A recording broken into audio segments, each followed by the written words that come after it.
ಅವರೆಲ್ಲ ಮನೇಲಿ ಕುತ್ಕೊಂಡು ಇಷ್ಟೆಲ್ಲ ಮಾಡ್ಬಿಟ್ರಾ?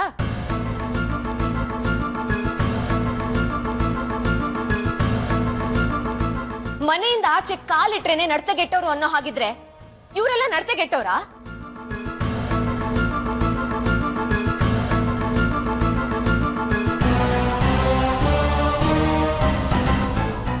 ಮಾನ, ಮರ್ಯಾದೆ, ಗೌರವ ಇದೆಲ್ಲ ತಲೆಲಲ್ಲ ಇರ್ಬೇಕಾಗಿರೋದು, ಮನಸ್ಸಿನಲ್ಲಿ.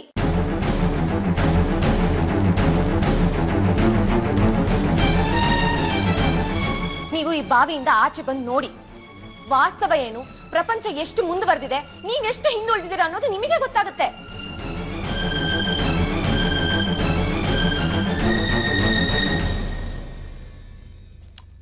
ಹೊರಗಿನ ಪ್ರಪಂಚ ಹೇಗಿರ್ಬೇಕು ಅನ್ನೋದು ನನಗೆ ಬೇಕಾಗಿಲ್ಲ. ನಾವು ಸೃಷ್ಟಿ ಮಾಡ್ಕೊಂಡಿರೋ ಪ್ರಪಂಚ ಹೇಗಿರ್ಬೇಕು ಅನ್ನೋದಷ್ಟೇ ನನಗೆ ಬೇಕಾಗಿರೋದು.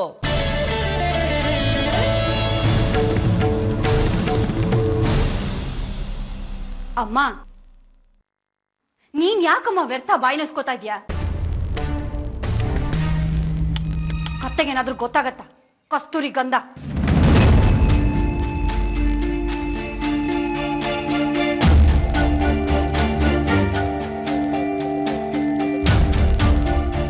ಇವಳಿಗೆ ಬುದ್ಧಿ ಹೇಳೋದು ಒಂದೇ, ಗೋಡೆಗೆ ಹೋಗಿ ತಲೆ ಚಚ್ಕೊಳ್ಳೋದು ಒಂದೇ.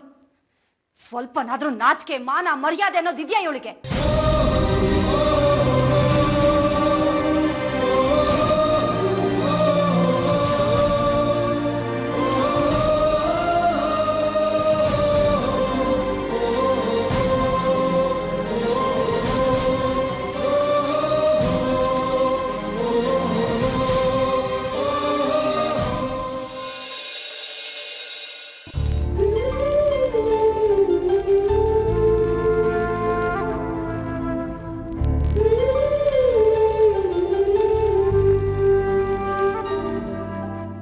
ದೊಡ್ಡಮ್ಮ,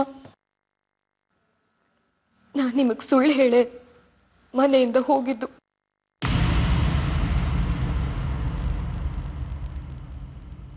ನಾನು ಹೋಗಿದ್ದು ಒಬ್ಬ ಹುಡುಗನ್ ಮೀಟ್ ಮಾಡೋದಕ್ಕೇನೆ.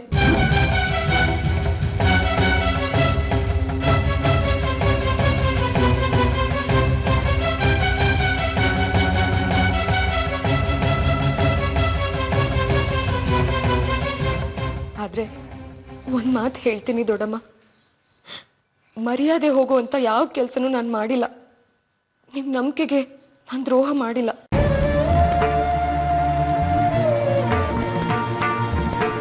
ಸುಮತಿ, ಸ್ವಲ್ಪ ಪಕ್ಕಕ್ಕೆ ಬಾ.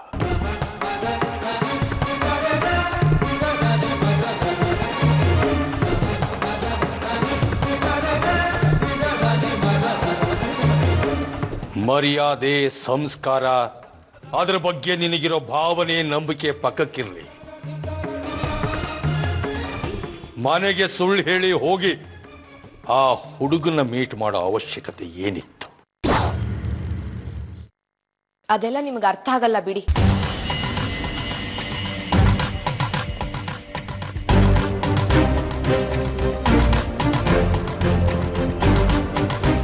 ಕೇಳಿದ್ಯಾ ಸುಮತಿ? ನಿನ್ನ ತಂಗಿ ಮಗಳು ಆಡ್ತಾ ಇರೋ ಮಾತನ್ನ ಅರ್ಥ ಆಗಲ್ವಂತೆ. ಪ್ರತಿಯೊಂದು ಸಲನೂ ಇವಳ ಪರ ವಹಿಸ್ಕೊಂಡು ಮಾತಾಡ್ತಾ ಇದೆಯಲ್ಲ, ಈಗೇನ್ ಹೇಳ್ತೀಯ?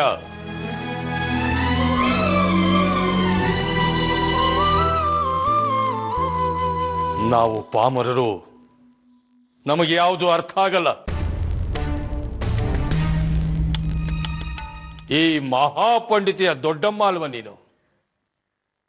ಸ್ವಲ್ಪ ಅರ್ಥ ಮಾಡಿಸ್ತೀಯ?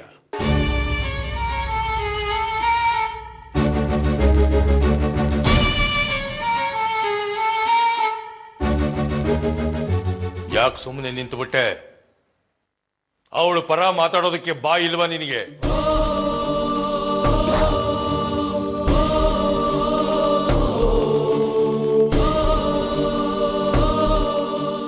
ಇವಳು ವಿಷಯ ಬಂದಾಗ್ಲೆಲ್ಲ ಇದು ಒಂದು ಅವಕಾಶ ಕೊಡಿ, ಇನ್ನೊಂದು ಅವಕಾಶ ಕೊಡಿ, ಅವಳು ಸಂಪೂರ್ಣ ಜವಾಬ್ದಾರಿನ ನಾನು ಹೊತ್ಕೋತೀನಿ ಅಂತಿದ್ಯಲ್ಲ. ಈಗ ಇವಳು ಮಾಡಿರೋ ಘಾನಂದಾರಿ ಕೆಲಸಕ್ಕೂ ನೀನೇ ಜವಾಬ್ದಾರಿ ಹೊರ್ತೀಯ?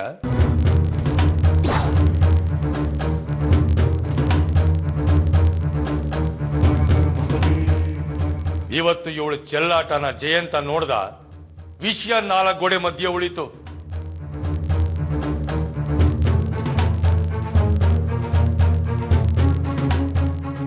ಊರ್ನವ್ರು ನೋಡಿ ಚೀತು ಅಂತ ಉಗಿತಾರೆ, ಉಗಿಸ್ಕೊಳ್ಳೋಣವ.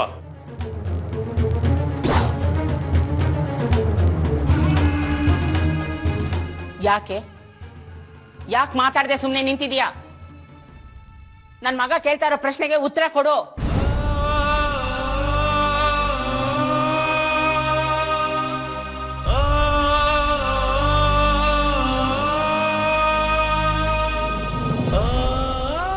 ವಿಶ್ವನಾಥ, ಇನ್ಯಾರ ಮಾತು ಬೇಕಾಗಿಲ್ಲ, ಯಾವ ಉತ್ತರನೂ ಬೇಕಾಗಿಲ್ಲ. ನಮಗೆ ಮೇಘನ್ ಭವಿಷ್ಯ ಮಾತ್ರ ಮುಖ್ಯ. ಈ ಹುಡುಗಿನ ಮನೆಯಿಂದ ಕಳಿಸ್ಬಿಡು.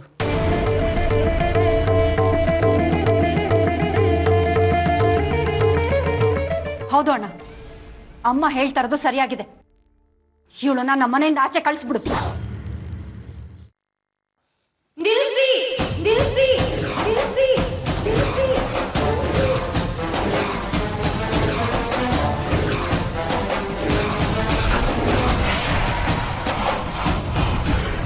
ಮೇಘ, ತಡಿಬೇಡ ನನ್ನನ್ನ. ಬೇಡ ಕಣೆ, ಸುಮ್ನಿರು. ಒಂದ್ಸತಿ ಹೇಳಿದ್ರೆ ಅರ್ಥ ಆಗಲ್ವಾ ನಿನ್ಗೆ?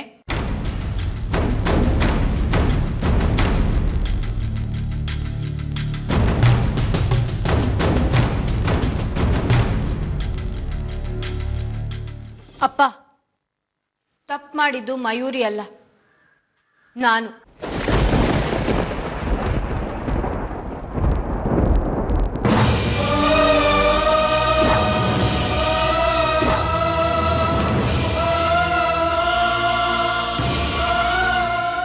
ತಪ್ಪು ಮಾಡದೇ ಇದ್ರು ಮಯೂರಿ ತಲೆ ತಗ್ಸಿ ನಿಂತಿರಕ್ಕೆ ಕಾರಣ ನಾನು.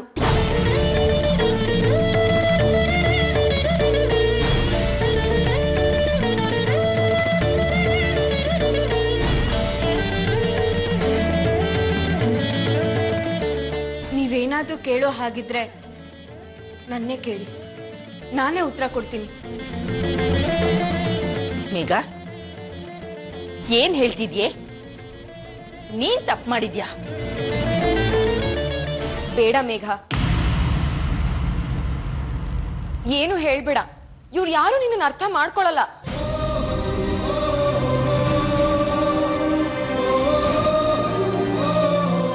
ಹಿಂದೆ ಒಂದಿನ ಮಯೂರಿ ನನ್ನ ಪ್ರಾಣ ಕಾಪಾಡಿದಾಳೆ. ಇವತ್ತು ನನ್ನ ಮಾನ ಕಾಪಾಡಿದ್ಲು.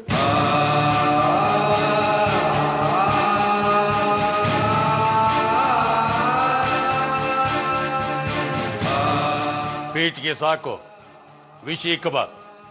ಏನ್ ನಡೀತು ಅಂತ ಹೇಳೋ. ಅಪ್ಪ, ಇಂಟರ್ನೆಟ್ನಲ್ಲಿ ನನಗೊಂದು ಫ್ರೆಂಡ್ ರಿಕ್ವೆಸ್ಟ್ ಬಂತು.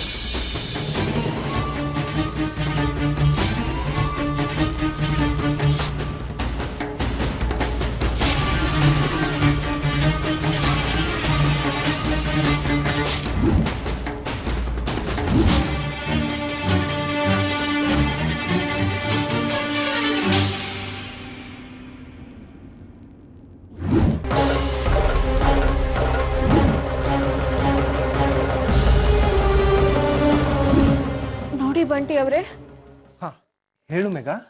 ಪ್ಲೀಸ್ ನನ್ನ ಕೈ ಬಿಡಿ, ಪ್ಲೀಸ್.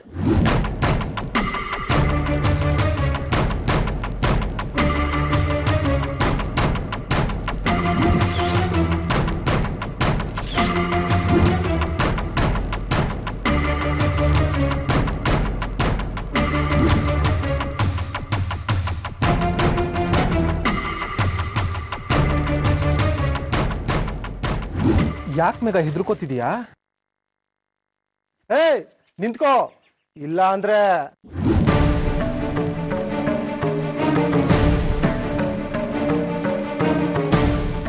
ಹಲೋ ಬುಲ್ಬುಲ್. ಇವತ್ತು ಮಧ್ಯಾಹ್ನ ದೇವಸ್ಥಾನ ಹಿಂದೆ ಇರೋ ಗಲ್ಲಿಲಿ ನೀನು ಬಂದು ನನ್ನನ್ನು ಮೀಟ್ ಮಾಡ್ತೀಯಾ? ಸ್ವೀಟ್ ಆಗಿ ಒಂದು ಕಿಸ್ ಕೊಡ್ತೀಯಾ?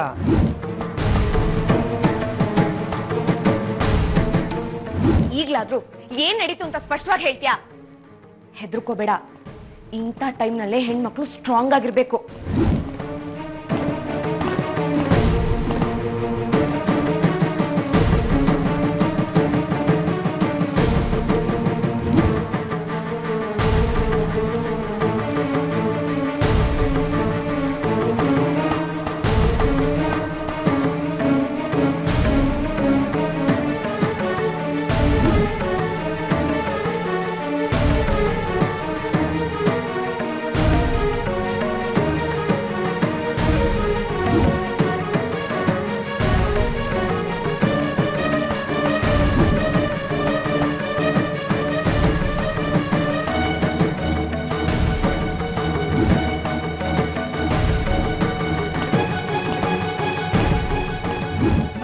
ಪಡಬೇಡ ಚಿನ್ನ, ಏನು ಆಗೋದಿಲ್ಲ. ನನ್ಗೊಂದು ಕಿಸ್ ಕೊಡು, ಕೊಡು ಕೊಡು, ಬೇಗ ಕೊಡು. ಬಂಟಿ ಪ್ಲೀಸ್, ಬಂಟಿ ನಾಚಿಕೆ ಆಗ್ತಿದೆ, ಪ್ಲೀಸ್ ಬಿಡು.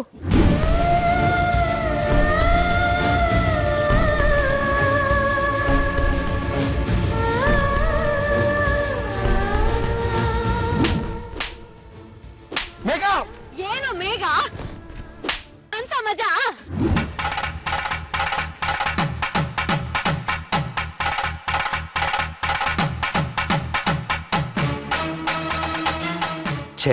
ವಿಷಯನ ಸರಿಯಾಗಿ ತಿಳ್ಕೊಳ್ದೆ ತಪ್ಪು ಮಾಡಿಬಿಟ್ಟೆ ನಾನು. ಇಷ್ಟೆಲ್ಲ ಅನ್ಯಾಯ ನಡೀತಿದ್ರು ನಮ್ಗೊಂದು ಮಾತು ಹೇಳಬೇಕು ಅಂತ ಅನಿಸ್ಲಿಲ್ಲ ಅಲ್ಲ ನಿಂಗೆ?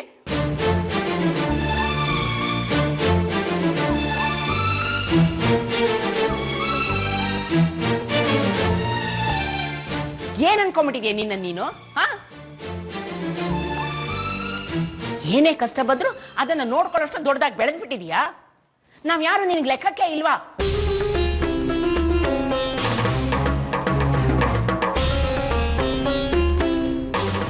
ಹೋಗಿದ್ಯಲ್ಲ, ಏನಾದ್ರು ಹೆಚ್ಚು ಕಮ್ಮಿ ಆಗಿದ್ರೆ ಏನ್ ಮಾಡ್ತಾ ಇದ್ದೆ?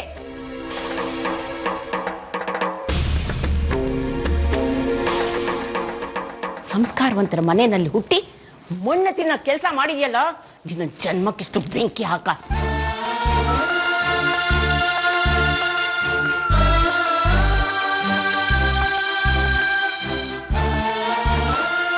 ವಿಶ್ವನಾಥ, ರೆಕ್ಕೆ ಬಂದ ಹಕ್ಕಿ ಜಾಸ್ತಿ ದಿವಸ ಗೂಡಲ್ಲಿರೋದಿಲ್ಲ, ಹಾರ್ ಹೋಗ್ಬಿಡುತ್ತೆ.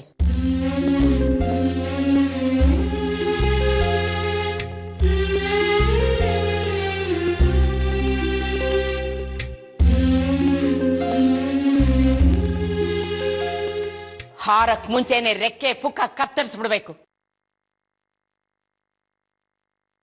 ವಿಶ್ವನಾಥ, ಆದಷ್ಟು ಬೇಗ ಒಂದು ಒಳ್ಳೆ ಸಂಬಂಧ ನೋಡಿ ಇವಳಿಗೆ ಮದುವೆ ಮಾಡ್ಬಿಡು.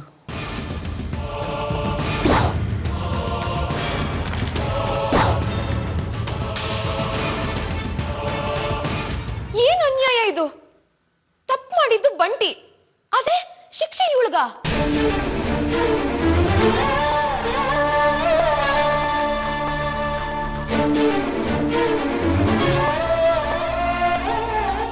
ಮೇಘ ಏನು ತಿಳಿದು ತಪ್ಪು ಮಾಡಿಲ್ಲ, ಅವಳು ಗೊತ್ತಾಗ್ದಂಗ ಆಗೋಗಿದೆ.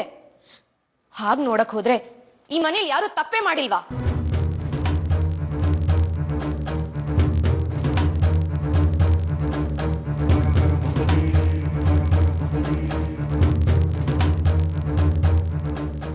ನಾನು ಅಪ್ಪ, ಇನ್ಮೇಲೆ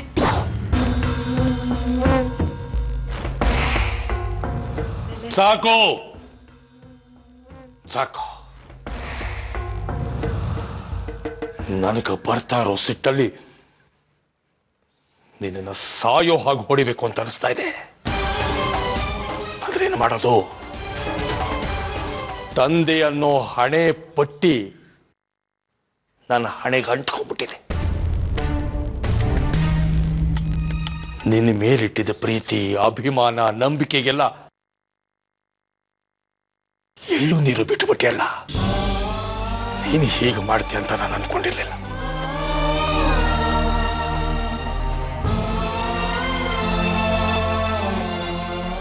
ವಿಶ್ವನಾಥ, ತಲೆ ಬಗ್ಸಿ ನಿಲ್ಬೇಕಾದವ್ರೆ ತಲೆ ಎತ್ಕೊಂಡು ನಿಂತಿರ್ಬೇಕಾದ್ರೆ ನೀನ್ಯಾಕೋ ತಲೆ ಬಗ್ಗಿಸ್ತೀಯ? ಯಾವತ್ತಿ ಮಯೂರಿ ಅನ್ನೋ ಅಪಾಯ ನಮ್ಮ ಮನೆ ಒಳಗಡೆ ಕಾಲಿಡ್ತೋ ಇಂಥ ಒಂದು ಸಂದರ್ಭ ಬಂದೇ ಬರುತ್ತೆ ಅಂತ ನನ್ಗೆ ಅವತ್ತೇ ಅನ್ಸಿತ್ತು ಕಣೋ.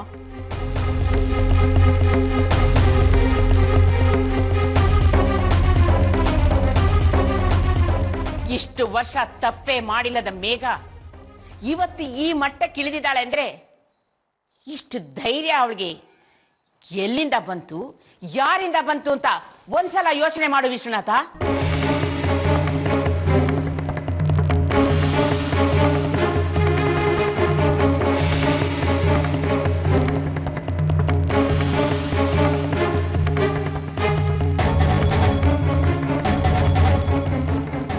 ಮೇಘ,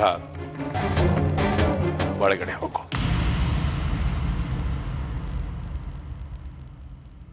ಮೇಘ, ಮಯೂರಿ, ಒಳಗಡೆ ಹೋಗಿ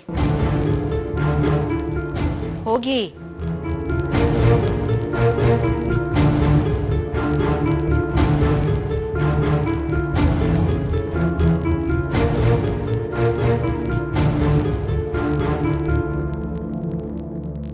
ಮಾವ, ಇಷ್ಟಕ್ಕೆಲ್ಲ ಕಾರಣ ಬಂಟಿ. ಅವನನ್ನ ಮಾತ್ರ ಸುಮ್ಮನೆ ಬಿಡಬಾರ್ದು. ಎಷ್ಟು ಧೈರ್ಯ ಇರ್ಬೇಕು ಅವನಿಗೆ. ನಮ್ಮನೆ ಬಗ್ಗೆ ಗೊತ್ತಿದ್ದು ನಮ್ಮನೆ ಹೆಣ್ಮಕ್ಳಿಗೆ ತೊಂದರೆ ಕೊಡ್ತಿದ್ದಾನ ಅವನು. ಅವನಿಗೊಂದು ಗತಿ ಕಾಣಿಸ್ಬರ್ತೀನಿ. ಪುಟ್ಟು, ಏನ್ ಮಾಡ್ತಿದ್ಯಾ? ಆಗಿದ್ದಾಗೋಯ್ತು, ಬಿಟ್ಬಿಡು. ನಮ್ಮನೆ ಬಗ್ಗೆ ಗೊತ್ತಿದ್ದು ಅವನು ಈ ಮಟ್ಟ ಧೈರ್ಯ ಮಾಡಿದಾನೆ ಅಂದ್ರೆ ಖಂಡಿತವಾಗ್ಲೂ ಅವ್ನು ಒಳ್ಳೆಯವನಲ್ಲ ಕಣೋ. ನೀನು ಅವ್ನ ತಂಟೆಗೆ ಹೋಗಿ ನಾಳೆ ಏನಾದ್ರೂ ಹೆಚ್ಚು ಕಡಿಮೆ ಆದ್ರೆ? ಹೆಚ್ಚು ಆಗಲ್ಲ, ಕಡಿಮೆನೂ ಆಗಲ್ಲ. ನಾ ಸರಿಯಾಗಿ ಕೊಟ್ಟು ಬರ್ತೀನಿ ಅವನಿಗೆ. ಜಯಂತ, ಹೀಗಾಗಿರೋ ರಾದ್ಧಾಂತ ಸಾಲದ. ಇನ್ನೊಂದು ರಾಮಾಯಣ ಶುರು ಮಾಡಬೇಕು ಅಂತಿದ್ಯಾ? ಹೋಗಿ ಕೆಳಮ ಅವನಿಗೆ. ನಡಿಗೆ ಒಳಗಡೆ.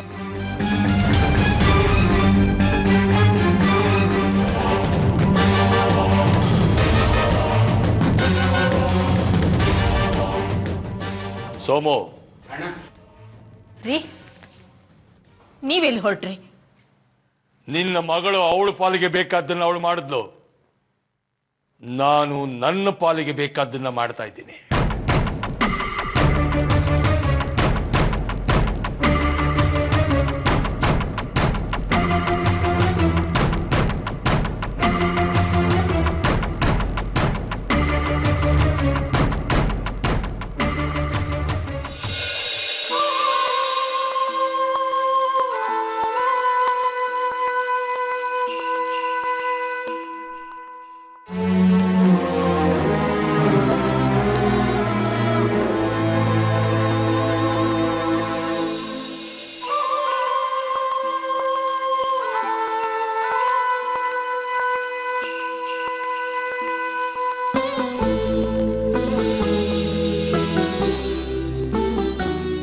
ಮೇಘ,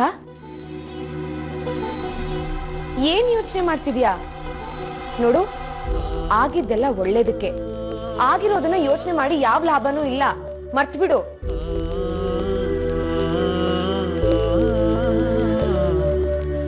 ನಾನು ತುಂಬಾ ದೊಡ್ಡ ತಪ್ಪು ಮಾಡ್ಬಿಟ್ಟೆ. ಈ ಮನೆಯವ್ರು ಯಾರು ನನ್ನ ಕ್ಷಮಿಸೋದಿಲ್ಲ, ಮರೆಯೋದು ಇಲ್ಲ. ಮೇಘ, ಇದೇನ್ ತಲೆ ಹೋಗುವಂತ ವಿಷಯ ಅಲ್ಲ. ನಿಮ್ ಮನೆಯವರು ಇದನ್ನ ಈಸಿಯಾಗಿ ತಗೋಬೇಕು. ಆದ್ರೆ ಏನ್ ಮಾಡೋದು? ಯಾವಾಗ್ಲೂ ಏನಾದ್ರೂ ನೆಪ ಹುಡುಕ್ತಾನೆ ಇರ್ತಾರೆ. ಹೈ ಡ್ರಾಮಾ ಮಾಡೋದಕ್ಕೆ ಅವ್ರಿಗೊಂದು ಚಾನ್ಸ್ ಸಿಕ್ತು, ಕುಣಿದು ಬಿಟ್ರು. ಸಂತೋಷ ಪಡ್ಲಿ ಬಿಡು. ಅವ್ರವ್ರ ಹುಚ್ಚು ಅವ್ರವ್ರಿಗೆ ಆನಂದ. ಎನಿವೇ, ನೀನ್ ಈ ಕಷ್ಟದಿಂದ ಹೊರಗೆ ಬಂದ್ಯಲ್ಲ, ನನಗಷ್ಟೇ ಸಾಕು. ಅದಕ್ಕಿಂತ ದೊಡ್ಡ ಸಂತೋಷ ಏನ್ ಗೊತ್ತಾ? ನೀನು ಎಲ್ಲರ ಮುಂದೆ ನಿಂತು ಕಡಕ್ಕಾಗಿ ಆನ್ಸರ್ ಮಾಡಿದ್ಯಲ್ಲ, ಅದು. Keep it up. ಯಾವಾಗ್ಲೂ ಹೀಗೆ ಧೈರ್ಯವಾಗಿರು, ಸರಿನಾ?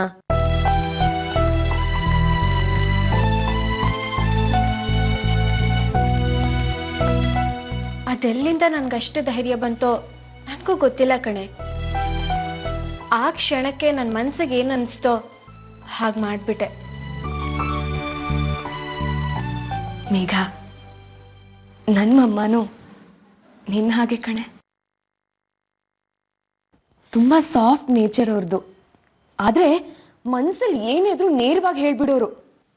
ನನಗೂ ಅದನ್ನೇ ಹೇಳ್ಕೊಟ್ರು. ಮಗಳೇ, ನಿನ್ನ ಮನ್ಸಿಗೆ ಏನು ಅನ್ಸುತ್ತೋ ಅದನ್ನ ಮಾತಾಡು, ನಿನ್ನ ಮನ್ಸಿಗೆ ಏನು ಸರಿ ಅನ್ಸುತ್ತೋ ಅದನ್ನ ಮಾಡು ಅಂತ ಹೇಳ್ಕೊಟ್ರು. ಯಾವುದಕ್ಕೂ ಭಯ ಪಡಬೇಡ, ಧೈರ್ಯದಲ್ಲಿದ್ರೆ ಏನೇನು ಬೇಕಾದರೂ ಜಯಿಸ್ಬೋದು ಅಂತ ಹೇಳ್ಕೊಟ್ಟಿದ್ರು. ಶಭಾಷ್. ಇದೇ ಧೈರ್ಯನ ತೋರ್ಸೋ ಕಡೆ ತೋರಿಸಿದ್ರೆ ಒಪ್ಕೊಳ್ತಿದ್ದೆ ನಿನ್ನನ್ನ.